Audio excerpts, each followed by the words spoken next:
भ्रांति है कि वो चिंता ज्यादा करता है, चिंता नहीं करता। और भगवान का चिंतन ही, भगवान के चरणों में निष्ठात्मक प्रीति का होना ही मुक्ति का सुगम साधन है सज्जन। और ये कौन सिखाता हमें? ये भागवत कथा हमें सिखाती। एक बात कहूं, राम कथा हमें जीना सिखाती है और कृष्ण कथा हमें मरना सिखाती है। बोलो जैसे सूत जी महाराज कहते हैं, भागवत की कथा का श्रवण पान करने का अधिकार तो कभी कभी देवताओं को भी सुलभ नहीं हो पाता। हम मरने के बाद कहां जाएंगे? बोलो जैसे हम जब मरेंगे तो कहां जाएंगे? बोलो ना। अरे स्वर्ग जाएंगे कि नरक जाएंगे ये तो बताओ। बोलो जैसे बड़ी गड़बड़ हो गई। देखो हम मरने के बाद में चाहे स्वर्ग जाए चाहे नरक जाए, मगर जब हम मर जाएंगे तो हमारे नाम के आगे क्या लिखा जाएगा? स्वर्गीय दिनेश पंडित जी। बोलो जैसे हाँ, किसी के नाम के आगे आपने लिखा देखा है कि नर के अमुक नाम? किसी के नाम के आगे आपने नहीं देखा होगा कि नर के लिखा हुआ। सबके सामने स्वर्गीय अमुक नाम लिखा देखा। तो ये तो कंफर्म हो गया, लिखने से कंफर्म हो गया कि स्वर्ग जाना है। अब चाहे स्वर्ग जाए चाहे नरक जाए, मान लो स्वर्ग ही चले गए। बोलो जैसे भाई भागवत की कथा सुनेंगे तो स्वर्ग जाएंगे जरूर, क्योंकि ये आगे धुंधकारी जा रहा है। अभी सुनो क्या भागवत जी में वर्णन है कि जीव मरने के बाद स्वर्ग जाता है, तो स्वर्ग में तुम ये सोचो कि कृष्ण कथा सुनने के लिए मिल जाए भागवत कथा, बिल्कुल नहीं मिलेगी। स्वर्ग में तुम ये सोचो कि राम कथा सुनने के लिए मिल जाए, बिल्कुल नहीं। तो क्या मिलेगा? भागवत जी में वर्णन है कि स्वर्ग में जाने के बाद सिवाय ऐश्वर्य के कुछ नहीं मिलेगा। बोलो जैसे हाँ, जीव यहां से जब स्वर्ग जाता है तो केवल और केवल ऐसा नाम करने के लिए जाता है। वो कब तक करेगा? जब तक हम स्वर्ग में रहेंगे। हाँ, नित्य प्रति एक बूंद अमृत की जरूर मिल जाती है। वो कब तक मिलेगी? जब तक हम स्वर्ग में रहेंगे। हम स्वर्ग में कब तक रहेंगे? जैसे कि हमने 10 लाख रुपए की एफडी कराई एसबीआई में। बोलो जैसे या पीएनबी में, कोई सी बैंक में करा दी, बदले में बैंक हमें क्या देगा? इंटरेस्ट देगा ना जी। चाहे वो हर महीना ले लो चाहे वो एक साथ ले लो, बदले में इंटरेस्ट देगा बैंक। अब हमें कोई जरूरी कार्य पड़ गया, हमने एफडी तोड़वा दी, बदले में बैंक कुछ देगा क्या? क्या देगा? कुछ ब्याज कम देगा। एफडी जब तोड़वाने के बाद में क्या देगा बैंक? ठीक है, पेनल्टी लगा के ब्याज दे दी तो एक साथ दे दी ना, उसके बाद तो बैंक नहीं देगा कुछ, क्या देगा? सेम वही कंडीशन हमारी है। हम स्वर्ग में कब तक रहते हैं? जब तक हमारे पुण्यों का संचय है। और जहां पुण्य समाप्त हुए, तिलक लगा करके माला पहना करके, जैसे रिटायरमेंट होता है ना, विदा करते, ऐसे विदा नहीं किया जाएगा, धक्का लगा दिया जाएगा। कहां? यहाँ इस लोक का नाम है मृत्यु लोक। बोलो जैसे कैसे 14 प्रकार के लोक हैं। 14 प्रकार के लोकों में 3 मुख्य लोक हैं। हमारे वाला मृत्यु लोक, हमसे नीचे वाला पाताल लोक, हमसे ऊपर वाला स्वर्ग लोक। और इन तीनों लोकों में मुख्य लोक ही हमारे वाला यह मृत्यु लोक। बोलो जैसे तो ये जन्म मृत्यु का चक्कर ना तो ऊपर वाले लोक में ना नीचे वाले लोक। 84 लाख योनि होती है। 84 लाख योनियों में से 83,99,999 योनि पार करने के बाद में हमें ये मिलती है देह मनुष्य की, और उस मनुष्य योनि को प्राप्त करके हम भगवान का चिंतन ना करें, भगवान का भजन ना करें, तो हमसे बड़ा कोई नासमझ होगा। हमें मनुष्य योनि मिली किस लिए है? हमें मनुष्य योनि मिली इसलिए है कि हम भगवान का इतना चिंतन करें, इतना चिंतन करें, इतना चिंतन करें कि जब हमारा अंतिम सांस, अंतिम समय आए, अंतिम सांस निकले, तो हमारे जिह्वा से एक बार भगवान का नाम स्मरण हो जाए। और कहते कि अंतमति सुख। एक बार अगर हमारे जिह्वा से भगवान का नाम स्मरण हो गया तो हमारा जीवन धन्य। अजामिल ने जीवन में भजन नहीं किया, सुनो क्या। और जब अंत समय आया संतों के कहने पे, इसीलिए तो पुराने जमाने के माता पिता बुजुर्ग लोग अपने बच्चों का नाम क्या रखते थे? भगवान के नाम पर। एक बात कहूं, जब हम मरेंगे तो आत्मा तो भटकेगी, पक्की बात है? नहीं भटकेगी क्या? भटकेगी जरूर, या तो बेटी में भटकेगी या तो बेटा में भटकेगी। पुराने जमाने के लोग अपने बेटी बेटाओं का नाम भगवान के नाम पर इसलिए रखते थे, आत्मा तो भटकेगी, बेटी में भटके या बेटा में भटके, और बेटा बेटी का नाम होगा परमात्मा के नाम पर, तो कभी तो कुछ तो लज्जा आएगी भगवान को। और ये प्रैक्टिकल बात है। अंतमति सुगति, अंत समय जिसका हम स्मरण करेंगे उस योनि में हमें जाना पड़ सकता है।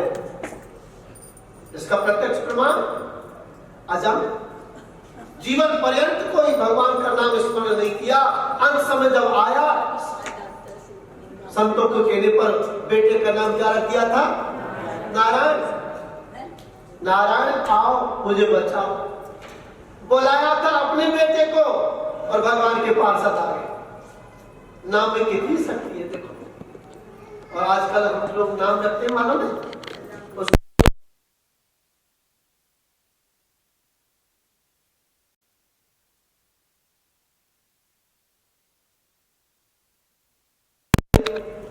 टू BH का 3 BH का कैसे पाल सकते हो? ये तो केवल पालना है।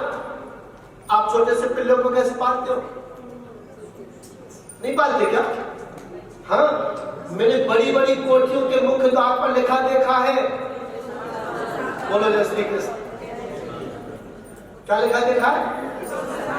इसका मतलब इस कोठी में सब यही रहते। बोलो जय श्री कृष्ण। कितने दुर्भाग्य की बात। और सुनो, मैंने यहां तक भी देखा है, जिस प्लेट में बच्चा नाश्ता कर रहा है ना, ब्रेकफास्ट कर रहा है, उस ब्रेकफास्ट की जो प्लेट है उसको श्रीमान जी भी चाट ले। हाँ, छोटा सा, और फिर वो बच्चा खा। और यहां तक भी देखा कि अपने डबल बेड पर श्रीमान जी को सुलाते। देखो, कुत्ता पालना कोई अपराध तो नहीं है, उसको सताओ मत। पालने का मतलब ये नहीं है कि तुम अपने डबल बेड पर सुलाओ। पालने का मतलब ये नहीं है कि उसकी तुम चुम्मी लो। हाँ, गोदी में बैठाते और कहते बेटा जा अपनी मम्मी से खाना ले ले। सुना है? तो मैया बाप तो खुद बन गए ना। तो अंत समय जब आएगा तो क्या होगा? बोलो जय श्री कृष्ण। हिंदू वैदिक सनातन धर्म में गौ पालन जरूर करें। आप कहोगे कि 2 BHK में 3 BHK में कैसे व्यवस्था करें? बिल्कुल हो सकती है। आप गाजियाबाद में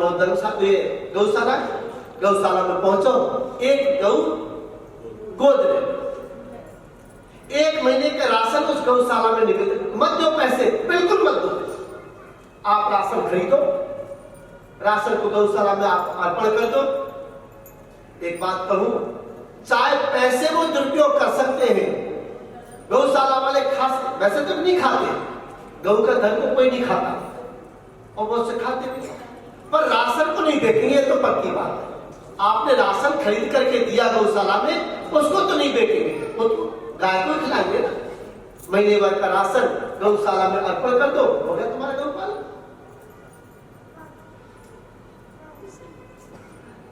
अब बताओ, एक जीव की सेवा करने में 33 कोटि देवी देवताओं का पुण्य की पूजा का पुण्य मिल जाएगा, उससे बड़ा कौन सा धर्म? उससे बड़ा कोई धर्म है? और गौ माता तो मेरे देश की मुकुटमणि है।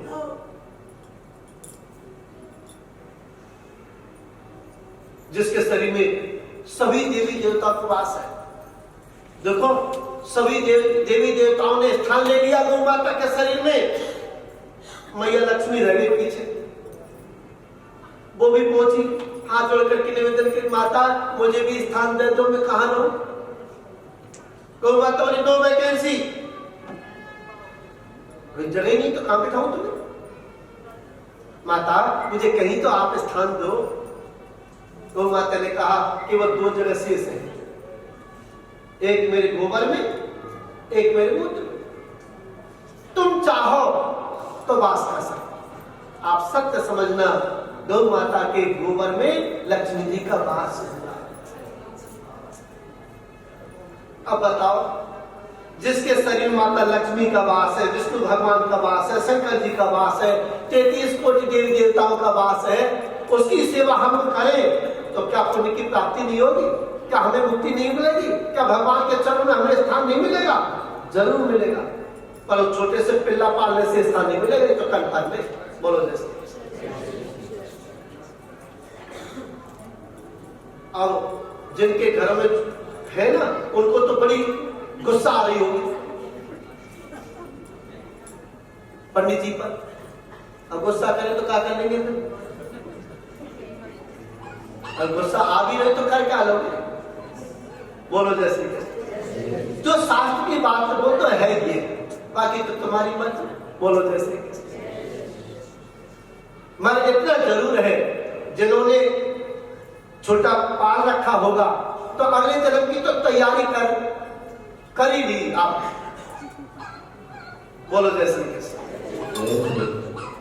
आज सूत जी महाराज कहते हैं, हे ऋषि सुनो, भागवत की कथा सुनने का अधिकार तो कभी कभी देवताओं को भी प्राप्त नहीं हो पाता। सुखदेव स्वामी राजर्षि परीक्षित महाराज को भागवत की कथा सुना रहे हैं। अब देवताओं ने क्या किया, एक कलश लिया, उसमें अमृत को भर लिया, और अमृत के कलश को लेकर के जहां परीक्षित महाराज को सुखदेव जी कथा सुना रहे वहां पहुंच गए। हाथ जोड़ करके निवेदन किया, हे सुखदेव जी महाराज, जिस भागवत रूपी कथामृत का परीक्षित महाराज को रसास्वादन करा रहे हैं, इस भागवत कथा को तो हमें सुना दो, क्योंकि भागवत की कथा तुम किस लिए सुना रहे परीक्षित महाराज को? कि इनकी मुक्ति हो जाए, ये अमर हो जाए। तो ये जो भागवत की कथा सुना रहे, इस कथा को तो हमें सुना दो, और हम अमृत का कलश लेकर के आए, इस अमृत को परीक्षित महाराज को पिला दो। परीक्षित महाराज अमर हो जाएंगे और हमें भागवत की कथा सुनने के लिए मिल जाएगी। सज्जनों, सुखदेव स्वामी ने 2 टूक जवाब दे दिया, मना कर दिया। कहा, हे देवो, मैं भागवत की कथा सुना तो देता, मगर नहीं सुना। क्यों? तुमने भागवत की कथा को स्वर्ग के तुच्छ अमृत से समानता की है, बराबरी की है। कहा स्वर्ग का तुच्छ अमृत और कहा भागवत की कथा, इसकी बराबरी कैसे हो सकती? माफ करना, नहीं सुनो। अब देवताओं को तो बड़ी गिलानी हुई। सभी देवता मीटिंग करके और सीधे पहुंच गए ब्रह्मा जी के पास में। ब्रह्मा जी ने देवताओं को आते हुए देखा, आदर सत्कार किया।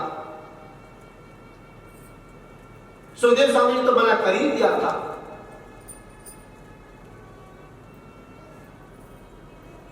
कहते कि पुनरपि जन्म पुनरपि मरणम पुनरपि जननी जठरे सैन। बार बार आना यानी बार बार जन्म लेना, बड़े होना, वृद्ध होना, मर जाना, फिर जन्म लेना, फिर बड़े होना, जवान होना, फिर मर जाना। ये कब तक चलता रहेगा? जब तक हम भगवान का चिंतन नहीं करेंगे। और जिस दिन एकाग्रचित होकर के भगवान का चिंतन हमने कर लिया तो इस आवागमन के चक्र से हमेशा के लिए छुट्टी। बोलो जैसे देवताओं ने निवेदन किया, ब्रह्मदेव अब जब हम मृतलोक में गए थे, सुखदेव स्वामी राजर्षि परीक्षित महाराज को कथा श्रवण पान करा रहे, हमने निवेदन किया हाथ जोड़ करके सुखदेव जी से, ऋषिवर जिस भागवत कथा को आप परीक्षित महाराज को श्रवण पान करा रहे, इस भागवत कथा को तो हमें सुना दीजिए और अमृत का कलश परीक्षित महाराज को दे दीजिए, ये अमृत पी लेंगे तो ये अमर हो जाएंगे। मना कर दिया। इतना सुना ब्रह्मा जी ने तो ब्रह्मा जी भी सोचने अच्छा ऐसा किया, सुखदेव ने मना कर दिया। तुरंत एक बड़ा सा तराजू दिया, क्योंकि सुखदेव स्वामी ने देवताओं को भागवत कथा क्यों नहीं सुनाई? क्योंकि वो अभक्त थे, वो सुनने लायक नहीं थे, इसलिए कथा नहीं सुनाई। ब्रह्मा जी ने बड़ा सा तराजू दिया और तराजू के एक पल्ले में समस्त धर्म संस्कारों के संसाधनों को विराजमान किया और सज्जनों दूसरे पल्ले में केवल और केवल श्रीमद् भागवत जी को विराजमान किया। सज्जनों श्रीमद् भागवत जी का पल्ला नीचे हो गया और समस्त धर्म संस्कारों का जो पल्ला था वो ऊपर। क्या मतलब? मतलब यह है कि जिसमें वजन ज्यादा होगा वही तो पल्ला नीचे दबेगा ना जी। तब तो ब्रह्मा जी का आभास हुआ, अरे देवो ये तुमने क्या किया? ये भागवत जी को तुमने पुस्तक माना, ये भागवत जी को तुमने ग्रंथ माना, इस भागवत जी को तुमने पुराण माना। ये पुराण नहीं है, ये पुस्तक नहीं है, ये ग्रंथ भी नहीं है, ये कौन है? ये साक्षात कृष्ण स्वरूप है। ब्रह्मा जी ने अपनी गद्दी को छोड़ा, तुरंत दौड़ लगा दी। देवताओं को कहा तुमने बहुत अपराध किया है, आज ये भागवत जी को तुमने ग्रंथ माना, ये ग्रंथ नहीं है, ये पुराण नहीं है, ये पुस्तक नहीं है, ये तो साक्षात कृष्ण स्वरूप है। सबसे पहले नारद जी ने भागवत धर्म का जन जन में प्रचार और प्रसार किया, लेकिन सप्ताह श्रवण की विधि तो सनत कुमारों ने सुनाई थी। सनत कुमार कौन है? ये चार भाई हैं, सनत, सनंदन, सनातन और सनत कुमार। ये चार भाई, ये ब्रह्मा जी के पहले पुत्र हैं, मानस पुत्र। और जो 24 अवतार हैं, उन 24 अवतारों में पहले नंबर के अवतार हैं ये सनत कुमार। ये चारों भाई कहां रहते हैं? ज्यादातर बद्रीनाथ धाम में। और बड़े सौभाग्य की बात है, इस दास के द्वारा बद्रीनाथ में कथा होने वाली है आगामी, ये सितंबर नहीं, अगला सितंबर, क्योंकि इस दास के द्वारा जनवरी में तो होगी द्वारका, और सितंबर में होगी बद्रीनाथ। और इससे पहले भी एक यात्रा और शुरू होने वाली है जुलाई में। अब की बात तो सावन है, अधिक का महीना है, अब की बात आपने सुना होगा, 2 श्रावण है। तो पुरुषोत्तम मास में 84 कोस की यात्रा और श्रीमद् भागवत की कथा इस दास के द्वारा दिनांक 17 जुलाई से 23 जुलाई तक गोवर्धन में। तो जिन भाई बहनों को चलना है तो सिंगर साहब से कांटेक्ट कर लीजिए, क्योंकि ये भी जाएंगे सर। इस दास के द्वारा पिछले साल जगन्नाथपुरी में कथा हुई थी, बहुत बड़ा बढ़िया आनंद आया। इस साल जनवरी में हम रामेश्वरम की कथा रामेश्वरम में करके आए। 17-18 दिन का टूर था, बहुत आनंद की अनुभूति हुई। और जुलाई में 84 को उसकी यात्रा भागवत कथा, एक टाइम यात्रा करवाना, वाहनों के द्वारा घबराओ मत, पैदल नहीं। वैसे हमारी तो हार्दिक इच्छा ये थी कि हम पैदल 84 को उसकी यात्रा करें, मगर हमारे यहाँ तो ऐसे लोग हैं ना, कोई घुटनों से परेशान, कोई कमर से परेशान है, तो उनकी व्यवस्था भी तो हमें देखनी पड़ेगी ना। तो लोगों ने कहा, भक्त लोगों ने, कि इस बार वाहनों से करो यात्रा, फिर कभी देखें। तो इस बार वाहनों से 84 को उसकी यात्रा और एक टाइम भागवत की कथा 17 जुलाई से 23 जुलाई। बोलो जय श्री कृष्ण। बोले गिरिराज महाराज की जय। आज सूत जी महाराज कहते हैं, ये जो 4 भाई हैं, ये ज्यादातर बद्रीनाथ धाम में रहते हैं।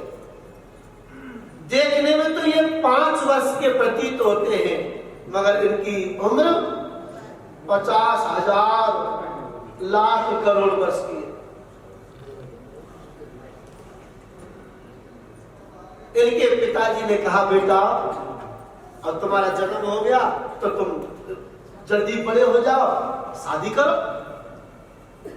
गृहस्थाश्रम में प्रवेश करना है आप लोगों को। शरद कुमार जी कहने लगे कि हमें शादी नहीं करनी। ब्रह्मा जी के लिए शादी तो तुम्हें करनी पड़ेगी बेटा, अभी तो तुम बच्चे हो, तुम बड़े हो जाओगे तो शादी तो तुम्हें करनी पड़ेगी। तो शरद कुमार जी कहने लगे, जब हम बड़े होंगे तभी तो शादी करेंगे, अब हम बड़े होंगे ही नहीं। तो 5 वर्ष पर स्टॉप लगा दिया, 5 वर्ष से ऊपर चलेंगे। अब बच्चापन में कौन शादी करे? वैसे तो उम्र लाखों वर्ष की है, मगर देखने में वो 5 वर्ष के ही लगते हैं। शरद कुमार जी तो सप्ताह श्रवण की विधि शरद कुमार जी ने ही कही थी। एक बात कहूं, भागवत की कथा श्रवण करने के लिए 4 बातों का होना आवश्यक है। सबसे पहली बात तो यह है कि भागवत के लिए सुंदर स्थान, इससे बढ़िया स्थान तो तुम्हें मिलेगा ना। बोलो जैसे, ना कोई ट्रैफिक की चिंता, ना कोई वाहनों की चिंता, ना कोई फालतू बातों की चिंता है, कोई शोरगुल नहीं। तो ये सुंदर स्थान हो गया। नेटवर्क नहीं है तो मोबाइल की चिंता नहीं। हाँ, ये सबसे बड़ी सुविधा है। यहाँ तुम्हारा मोबाइल काम नहीं करेगा तो नेटवर्क ही काम। और कलयुग मोबाइल में प्रवेश करता है सबसे पहले। क्यों? कलयुग नहीं चाहता कि आप सबकी गति हो जाए। तो कोई मोबाइल में चैट करेगा, व्हाट्सएप करेगा या शेयर मार्केट। सुनो, कथा मंडप में बैठते हैं और बैठे बैठे मोबाइल में शेयर मार्केट पता लग जाता है। बोलो जैसे, तो ये भी सुविधा खत्म हो गई तुम्हारी। अब तो सिवाय भागवत की कथा के और कुछ पढ़ने वाला नहीं। तो ये तो सुंदर स्थान हो गया। कथा 2:30 बजे शुरू हो गया, शायर पाठ के 3:30 बजे बंद हो जाए। बोलो जैसे देखो, कथा आज ही, क्योंकि कुछ ये हुई, कलश यात्रा थोड़ी विलंब से शुरू हुई। टाइम तो था 8 बजे का, 9 बजे से बाद भी शुरू हुई। और आप लोग चलते चलते थक भी गए होंगे तो विश्राम किया होगा। आज तो कोई बात नहीं, 3 बजे शुरू हुई, मगर कल से कथा का समय ठीक 2 बजे का ही रहेगा। अब 2 बजे आप आइए तो भी कथा शुरू, और नहीं आओ, हमारे गोपाल जी तो है। बोलो जय श्री कृष्ण। तो ठीक कल से कथा का समय रहेगा 2 बजे का। दूसरी बात यह है, भागवत की कथा को सुंदर शब्दों में गाना चाहिए। तीसरी बात यह है कि ज्ञान पूर्वक, निष्ठा पूर्वक एकाग्रचित होकर के भागवत की कथा को सुनना चाहिए। कहीं ऐसा ना हो इधर से भागवत की कथा सुनी और इधर बैठे हैं शरीर से कथा मंडप में और मन में विचार कर रहे हैं लोक रानी को तुम अकेली छोड़ जाएगी, नौकर को तो मैं, अरे स्टोर का तो मैंने गेट ही नहीं लगाया, दरवाजा ही नहीं बंद किया। बोलो जैसे। और चौथी बात यह है कि भागवत जी में आपके काम,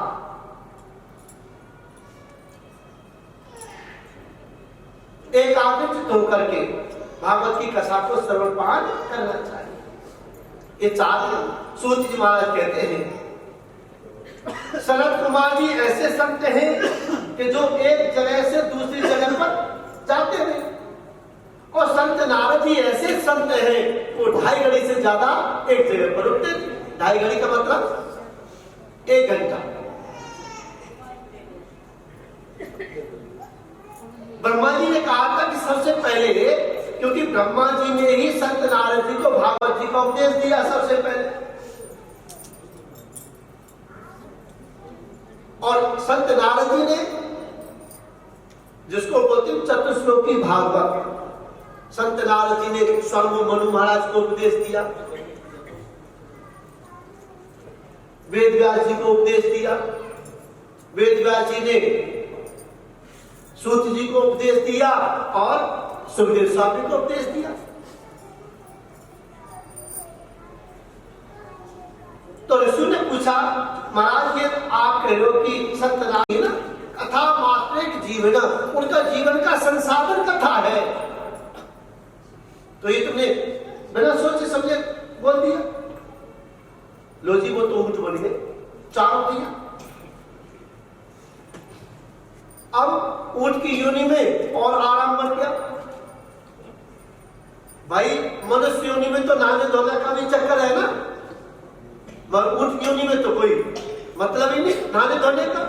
बस सुबह बैठे, एक भैया बैठा है और 3 भैया कथा सुन रहे। बोलिए बाल कृष्ण लाल की जय। शंकर पार्वती जी जा रहे, पश्चाताप तो हो रहा था माता पार्वती को। अब चारों भाइयों को देखा उनकी योनि में, मेरे भोलेनाथ कहने लगे कि देखो क्या सुंदर कथा चल रही है। ऊंट बन के फिर भी कथा नहीं छोड़ी। भोलेनाथ नजदीक आए और निवेदन करने लगे सनत कुमार जी अब देखो पार्वती जी ने आपको ऐसा श्राप दे दिया ऊंट बनने का, और इसी योनि में तो बड़ा कष्ट हो रहा होगा, बड़ा दुख हो रहा होगा। सनत कुमार जी के लिए पूछो वकील महाराज, अरे इस योनि में तो बड़ा आराम है। भाई मनुष्य योनि में थे हम, नहाने धोने का चक्कर, इस योनि में तो नहाने धोना में खत्म, बड़े आनंद की अनुभूति हो रही है। नहीं नहीं नहीं, आपको इस योनि में तो कष्ट हो रहा होगा। एक बात कहूं, कोट 2 प्रकार के होते हैं, एक तो ऊनी कोट हो गया, एक सूती कोट हो गया, और सूती कोट हो गया जानवर का, बोलो जैसे कृष्ण, और ऊनी कोट हो गया मनुष्य का। कोट तो है ही ना। तुम्हारा इस योनि में तो नहाने धोने का चक्कर खत्म। शंकर जी ने देखा आपने बिना सोचे समझे उनको श्राप दे दिया, और देखो कितना इस योनि में पा करके भगवान की कथा सुन रहे। तो सनत कुमार जी तो सब अंतर्यामी, त्रिकालदर्शी। आज संत नारद जी दौड़े दौड़े बद्रीनाथ धाम में पहुंचे और सनत कुमार जी को कथा सुनाते हुए देखा, चरणों में गए, चरणों में गिर करके निवेदन करने लगे। सनत कुमार जी ने कहा देव ऋषि क्या बात है? कथम ब्रह्मन दीन मुख कुत चिंता तरो भवान त्वरितं गम्यते कुत्र कुतः सागमनं तव। देवर्षि क्या बात है, क्यों चिंतित हो, क्यों दौड़े दौड़े परेशान हो रहे? आप हमें बताओ क्या बात है, क्यों विचलित हो रहे? संतनाथ जी ने कहा क्या बताओ महाराज, अहम तो पृथ्वी याता सर्वोत्तममिति पुष्करम च प्रयागम च काशीं गोदावरीं तथा। क्या बताओ महाराज, मैंने 14 लोकों में पृथ्वी लोक को सर्वश्रेष्ठ माना, और है ही, इसमें तो कोई दोहरा नहीं। पृथ्वी लोक को सर्वश्रेष्ठ मान करके गया, और पृथ्वी पर कहां में नहीं गया। हर क्षेत्र गया, कुरुक्षेत्र गया, श्वेतवंत रामेश्वरम गया, काशी गया, बनारस गया, मगर मुझे शांति कहीं नहीं मिली। न कोई सत्य बोलता है, न कोई भगवान का चिंतन करता है, न कोई भगवान का भजन करता है। और लोग एक बार सत्य बोल देते हैं तो अपने आप को यह समझते हैं कि हरि सत्य के बाद में हमारा ही नंबर है। क्या बोलो जैसे दिन में 50 बार झूठ बोलते इसकी कोई गिनती नहीं, और एक बार सत्य बोलते उसकी बखान करते रहते। बोलो जैसे आज पृथ्वी लोक पर संतों का सम्मान खत्म हो गया, विद्वानों का आदर समाप्त हो गया। क्या करूं? तरुणी प्रवता के साल को बुद्धिदायक सड़क मार्ग के लगे, घर में चलती है तो किसकी चलती है? नई बहू की चलती है। और सुनो, किसी से सलाह लेनी होती है तो घर वालों से सलाह नहीं लेते, ससुराल से बुलाते साले जी को सलाह लेने के लिए।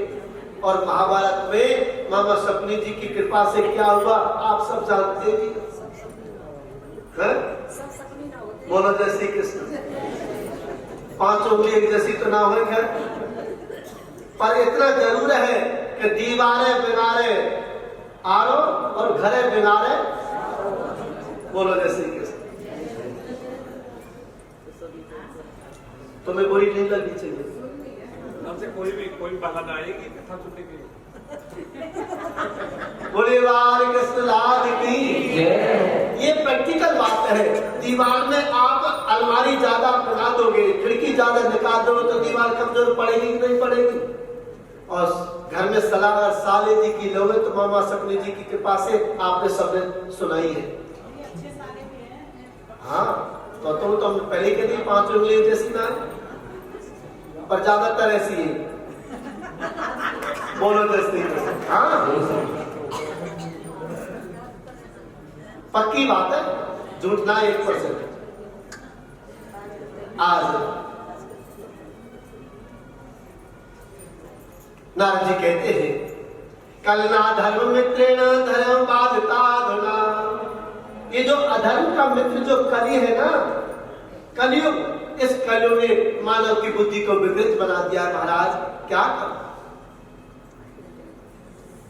अंत समय जब पूरी पृथ्वी पर मैंने विचरण किया, भ्रमण किया, अंत में मैं श्री धाम वृंदावन में गया तो वहां मुझे एक कौतुक दिखाई दिया। क्या? एक स्त्री है, नवयुवती है, और उस नवयुवती के बगल में दाएं बाएं 2 वृद्ध पुरुष हैं। जैसे मैंने उस युवती से परिचय पूछा, देवी आपका परिचय, तो उस नव युवती ने परिचय दिया, देवऋषि मैं भक्ति हूं। ये जो दोनों मेरे दाएं बाएं वृद्ध पुरुष हैं ये कोई और नहीं है, ये मेरे अपने बेटे हैं। एक ज्ञान है, दूसरा वैराग्य है। और मैं बड़ी चिंता में हूं। माता तरुणी, माता की तरुण अवस्था और बेटों की वृद्धावस्था, ये मुझे चिंता बड़ी कचोटती है। कोई उपाय बताओ ना। सत्यनारायण जी के लगे देव ऋषि सनत कुमार जी, मैंने अनेकों उपाय किए, जब मैं अनुष्ठान करता तो ज्ञान और वैराग्य का बुढ़ापा थोड़ी देर के लिए शांत हो जाता, और जब अनुष्ठान की मैं पूर्णाहुति देता उन्हें वो वृद्धावस्था को प्राप्त हो जाता। यज्ञ किए, अनुष्ठान किए, गीता पाठ है मुहुर्मुहु, बार बार गीता का पाठ किया। जब तक मैं गीता का पाठ करता तो ज्ञान और वैराग्य का बुढ़ापा दूर हो जाता, और जैसे विराम लेता उन्हें वृद्धावस्था को प्राप्त हो जाती। सनत कुमार जी, आपके चरण में करवत प्रार्थना है, भक्ति माता के कष्ट की निवृत्ति कैसे हो, ज्ञान और वैराग्य का बुढ़ापा दूर कैसे हो, बस मुझे और कोई चिंता नहीं। सनत कुमार जी ने कहा, देव ऋषि, अब देखो हम तो यहां वास करते और भक्ति माता कहां वास कर रही है, श्री धाम वृंदावन। तो ऐसा करो, भक्ति माता से निवेदन करो वो थोड़ा ऊपर आए और हम थोड़ा नीचे उतरने की कोशिश करेंगे, बीच में मिलन हो जाएगा। भक्ति माता से निवेदन किया, भक्ति माता आप अपने दोनों बेटों को लेकर के ऊपर आओ। और इधर सनत कुमार जी चारों भैया नीचे उतरने लगे।